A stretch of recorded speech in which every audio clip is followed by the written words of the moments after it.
사랑하는 형제자매 여러분, 혹시 표면적으로는 모든 것이 완벽해 보이는 관계를 경험해 본 적이 있으십니까? 어쩌면 지금 그런 관계 속에 계실지도 모르겠습니다. 상대방은 친절하고 매력도 있고 친구들도 그 사람을 좋아하고 가족도 인정합니다. 논리적으로나 장단점 목록이나 모든 것이 예라고 외칩니다. 그럼에도 불구하고 여러분의 영혼 깊은 곳, 감히 들여다보지도 못하는 그곳에 불안함이 있습니다. 신발 속에서 위치를 찾을 수 없는 돌멩이처럼 미묘한 불편함입니다. 그것은 비명이 아니라 속삭임입니다. 그 불편함 속에서 울려 퍼지는 신성한 속삭임, 무언가 잘못되었어 라고 말하는 속삭임입니다. 이 불안함은 하나님께서 사용하시는 가장 오해받기 쉬운 언어 중 하나입니다. 우리는 그것을 불안정함, 헌신에 대한 두려움, 과거의 트라우마와 혼동합니다. 우리는 그것을 합리화하고 다른 것으로 주의를 돌려 덮어버리며 사라지기를 바라며 무시합니다. 하지만 그것은 사라지지 않습니다. 왜냐하면 그것은 우리의 결함이 아니라 하나님의 신호이기 때문입니다. 열왕기상 19장에 나오는 엘리야의 이야기를 기억하십시오. 하나님은 강한 바람 속에도 지진 속에도 불 속에도 계시지 않았습니다. 그분은 세미한 소리, 즉 속삭임 속에 계셨습니다. 하나님께서는 우리에게 지시를 내리실 때 특히 마음의 문제에 있어서는 거의 소리치지 않으십니다. 대신 그분은 그분의 평강을 통해 또는 그와 동등하게 강력한 평강의 부재를 통해 우리를 인도하십니다. 평강의 부재, 이 거룩한 불안함은 여러분이 망가졌다는 신호가 아닙니다. 그것은 하나님께서 말씀하고 계시고 보호하고 계시며 방향을 재설정하고 계시다는 신호입니다. 그것은 여러분의 삶의 방향에 대한 첫 번째 신성한 언어입니다. 그리고 여기에 우리 중 많은 이들이 이해하지 못하는 역설이 있습니다. 때때로 이 불안함은 그 사람이 잘못되었다는 의미가 아닐 수 있습니다. 그것은 시기가 잘못되었다는 의미일 수 있습니다. 전도서는 우리에게 천의 범사가 기한이 있고 모든 목적이 이룰 때가 있나니라고 가르칩니다. 하나님께서는 그분의 주권 안에서 우리를 잘못된 사람으로부터 보호하실 뿐만 아니라 너무 일찍 내려진 올바른 선택으로부터도 보호하십니다. 엄청난 잠재력을 가진 관계라도 하나님의 때가 아닌 시기에 시작되면 우리를 준비 과정에서 성장 과정에서 그 특정 시기에 그분이 우리를 위해 가지고 계신 목적에서 벗어나게 하는 방해물이 될 수 있습니다. 그 불안함은 성령께서 그래, 여기 좋은 것이 있지만 지금은 아니야. 너는 아직 준비되지 않았어. 또는 그가 아직 준비되지 않았어. 라고 말씀하시는 것일 수 있습니다. 불안함이 그 사람과의 불일치에서 오는 것인지 아니면 시기와의 불일치에서 오는 것인지를 분별하는 법을 배우는 것은 깊은 영적 성숙의 표시입니다. 이는 우리의 감정 주도적인 문화에서 받아들이기 훨씬 더 어려운 진실로 우리를 이끕니다. 하나님께서 당신의 삶에 부르시지 않은 사람을 진정으로 사랑하는 것이 가능합니다.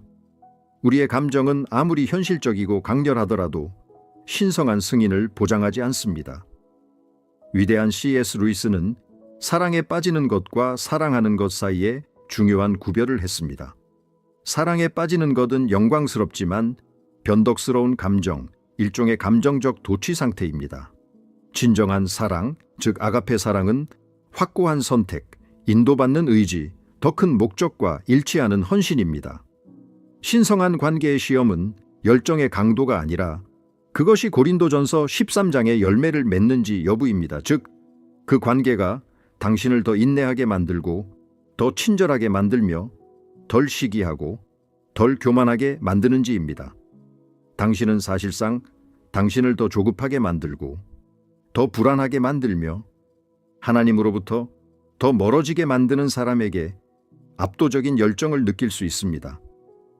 당신의 감정은 현실일 수 있지만 하나님의 방향은 다를 수 있습니다. 그러므로 오늘 우리가 하려는 것은 의심이나 약함의 연습이 아닙니다.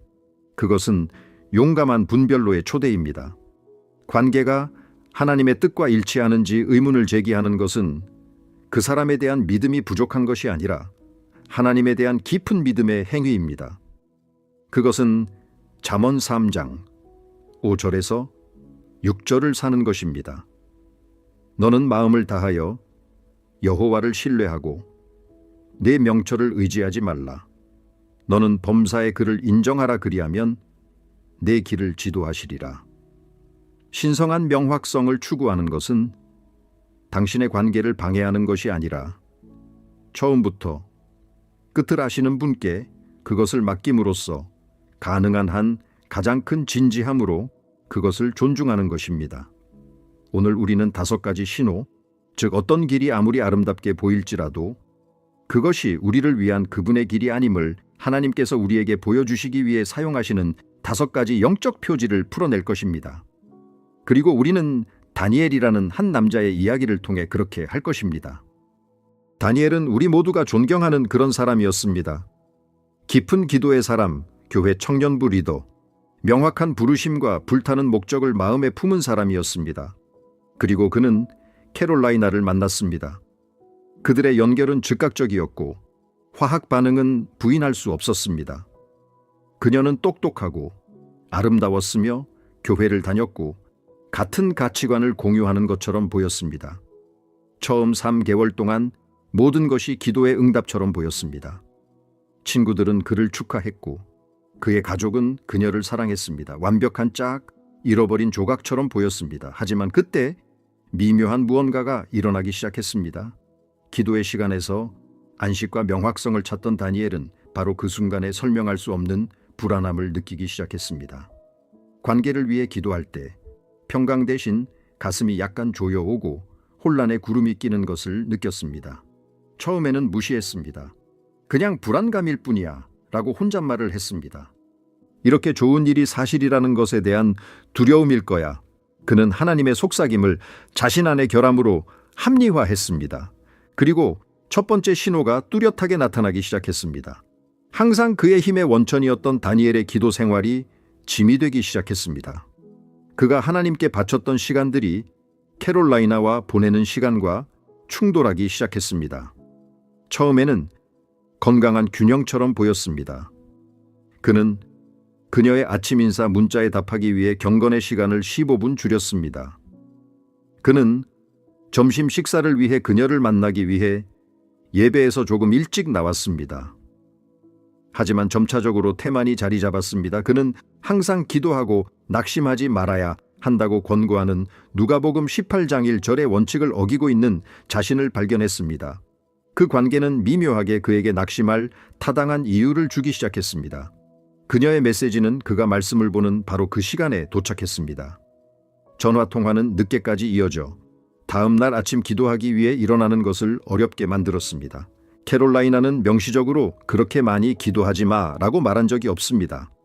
하지만 관계의 구조, 그의 시간과 관심에 대한 요구가 오직 하나님께 속한 자리를 두고 직접적으로 경쟁하기 시작했습니다.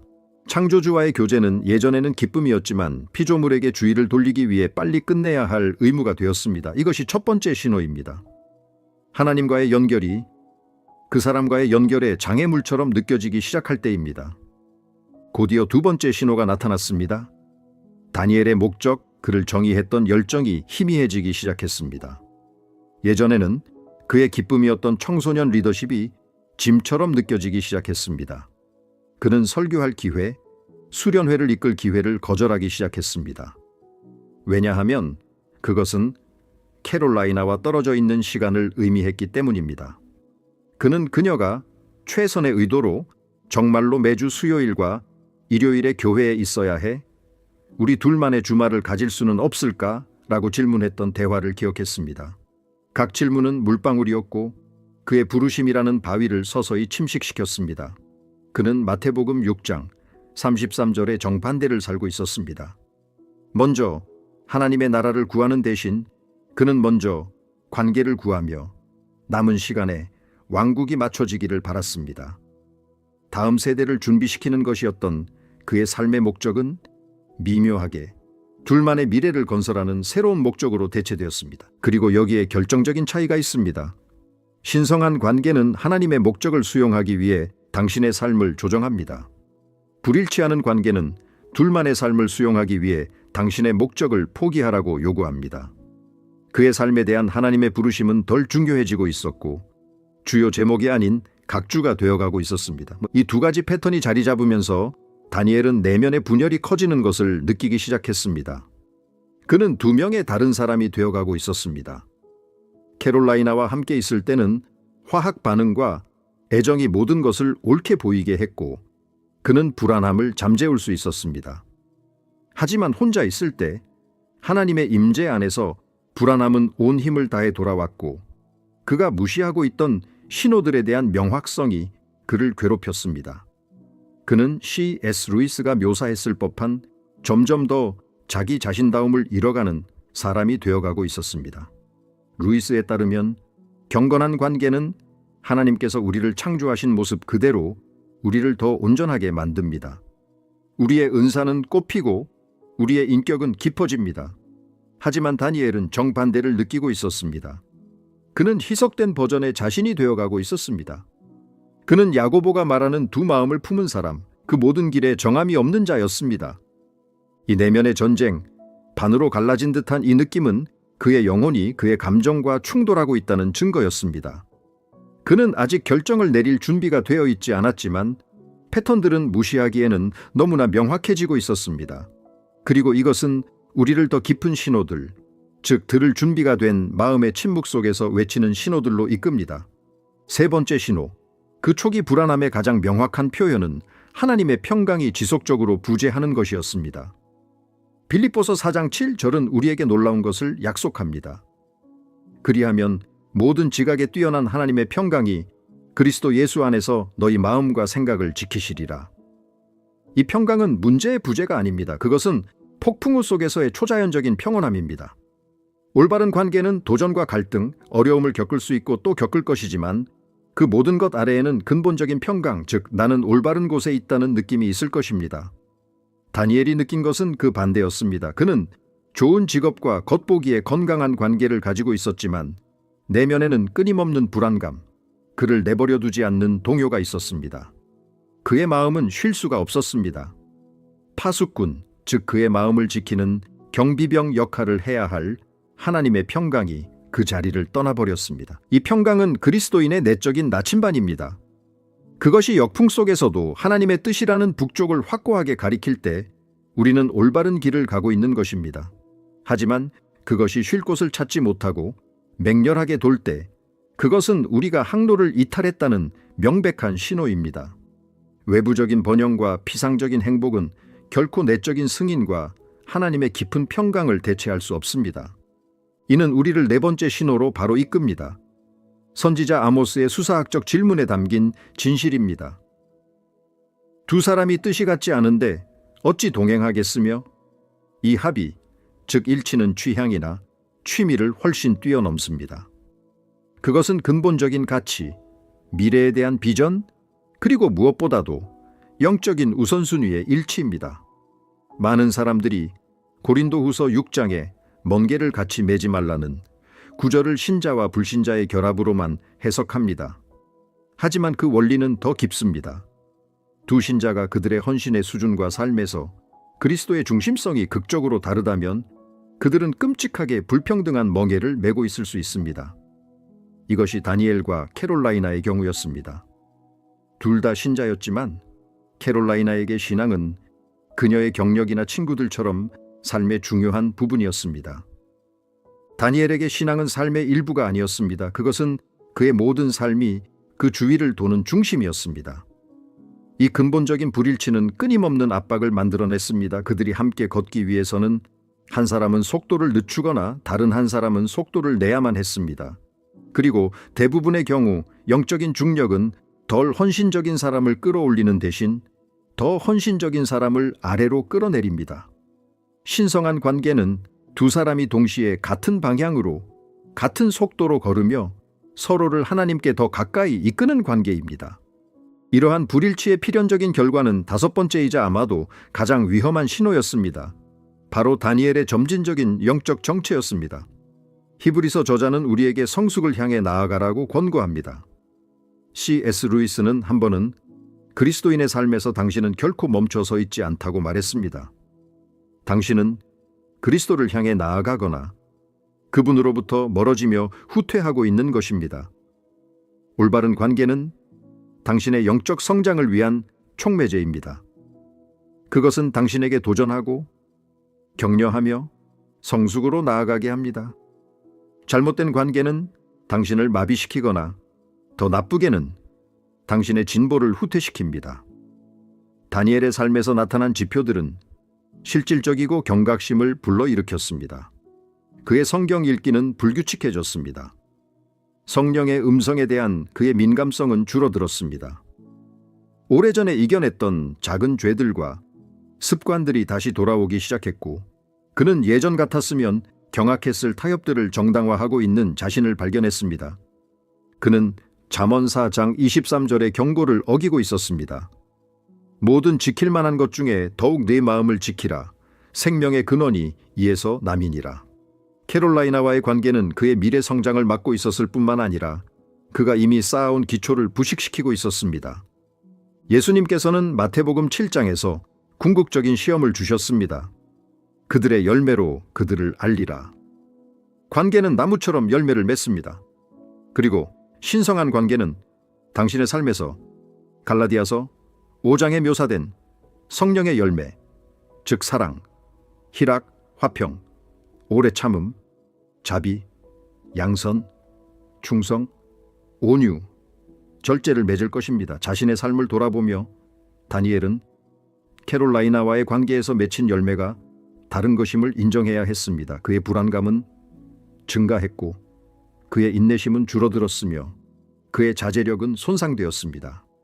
그가 느꼈던 행복과 흥분은 성령으로부터 오는 깊고 안정적인 기쁨과 같은 것이 아니었습니다. 그 관계는 감정적으로는 자극적이었지만 영적으로는 메말랐습니다. 그리고 이것이 오늘 당신을 위한 실질적인 시험입니다. 당신이 함께 있는 사람이 당신을 성령의 열매에 더 가까이 이끕니까? 아니면 더 멀어지게 합니까?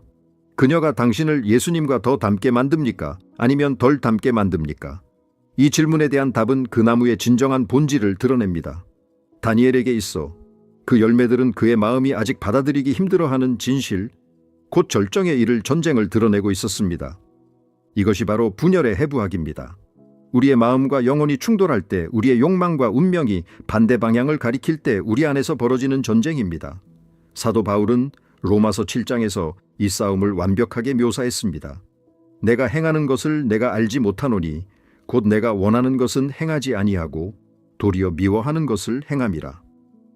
다니엘은 바로 이 딜레마에 처해 있었습니다. 그는 캐롤라이나를 사랑했고 그의 마음은 그녀를 원했습니다.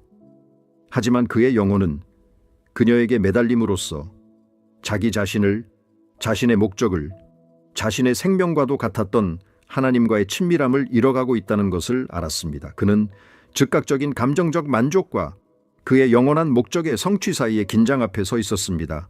그리고 여기에 해방적인 진실이 있습니다.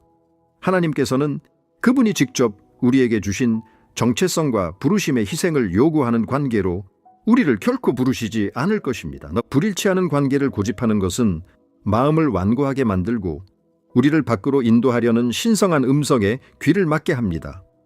이 고집을 정당화하기 위해 우리의 마음은 영적인 부인이라는 강력한 메커니즘으로 작동하기 시작합니다.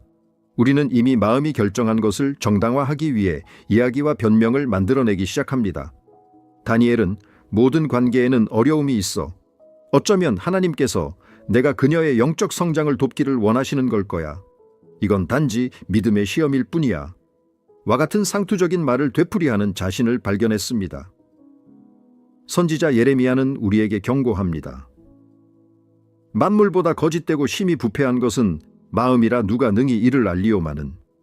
C.S. 루이스는 합리화란 우리가 이미 나쁜 이유로 하기로 결정한 것에 대해 좋은 이유를 대는 행위라고 말했습니다. 하나님의 뜻 안에서 정당한 도전을 인내하는 것과 불순종을 완고하게 고집하는 것 사이에는 하늘과 땅 차이가 있습니다. 그 차이를 어떻게 알 수 있을까요? 하나님께서는 그분이 직접 우리에게 주시겠다고 약속하신 평강과 결코 모순되지 않으실 것입니다. 잘못된 관계를 연장하는 것은 충실함의 행위가 아니라 성령의 명확한 인도에 대한 완고함의 행위입니다. 그리고 그 완고함에는 대가가 따릅니다. 보이지 않지만 파괴적인 대가입니다. 예수님께서는 건축하기 전에 그 비용을 계산하라고 가르치셨습니다. 다니엘은 그의 삶에서 비용이 쌓여가는 것을 보기 시작했습니다. 그의 사역에서의 진정한 기쁨의 상실, 그의 쇠퇴에 대해 미묘하게 직면하게 했던 가장 영적인 친구들과의 거리감, 역할을 연기하고 거짓된 삶을 사는 듯한 커져가는 느낌, 그리고 최악은 기도하려고 할 때조차 하나님과의 감정적인 거리감이었습니다. 그는 잠언 14장 12절을 살고 있었습니다. 어떤 길은 사람이 보기에 바르나 필경은 사망의 길이니라. 이 사망이 항상 육체적인 것은 아닙니다. 그것은 목적의 죽음, 부르심의 죽음, 그리스도 안에서의 당신의 정체성의 죽음일 수 있습니다. 그가 그 관계에서 더 많은 감정과 시간을 투자하며 보낸 매일매일은 이별을 더 어렵게 만들었지만 또한 더 필요하게 만들었습니다. 만약 당신이 이 내면의 전쟁에 공감한다면, 만약 당신 자신의 삶에서 이러한 신호들과 그 대가를 인식한다면 당신은 혼자가 아님을 아십시오. 그리고 이 메시지가 명확성을 가져다 주고 있다면 우리가 이 분별의 여정에서 당신을 계속해서 준비시킬 수 있도록 좋아요 버튼을 누르고 구독해 주시기를 권장합니다. 다니엘에게 진실의 순간은 예기치 않게 찾아왔습니다. 그의 교회는 휴대폰 신호가 없는 산속에서 3일간의 영성 수련회를 열었습니다. 캐롤라이나와 연락 없이 3일이었습니다. 그리고 그녀의 영향력이 없는 동안 하나님의 임재가 압도적인 강렬함으로 돌아왔습니다. 그가 몇 달 동안 찾아 헤맸던 명확성이 몇 시간 만에 그를 덮쳤습니다. 그는 문제가 캐롤라이나가 나쁜 사람이라는 것이 아님을 깨달았습니다. 그녀는 그렇지 않았습니다. 문제는 그들이 하나님께서 그를 위해 계획하신 운명에 대한 잘못된 조합이라는 것이었습니다. 그들은 서로 다른 상자에서 온 두 개의 퍼즐 조각이었습니다. 개별적으로는 아무리 아름답더라도 그들은 단순히 맞지 않았습니다. 그리고 그는 사무엘에게 하신 하나님의 말씀을 기억했습니다.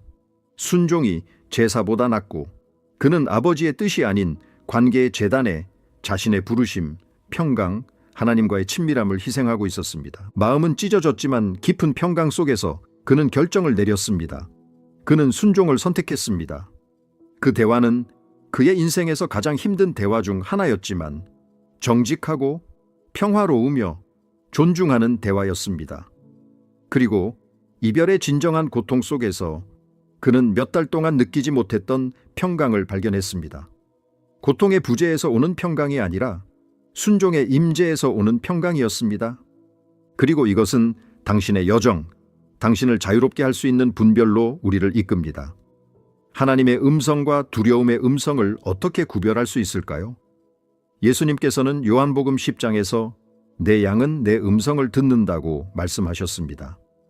하나님의 음성은 우리를 어려운 길로 부르실 때조차 역설적인 평강, 점증하는 명확성을 동반하며 항상 그분의 말씀과 일치합니다.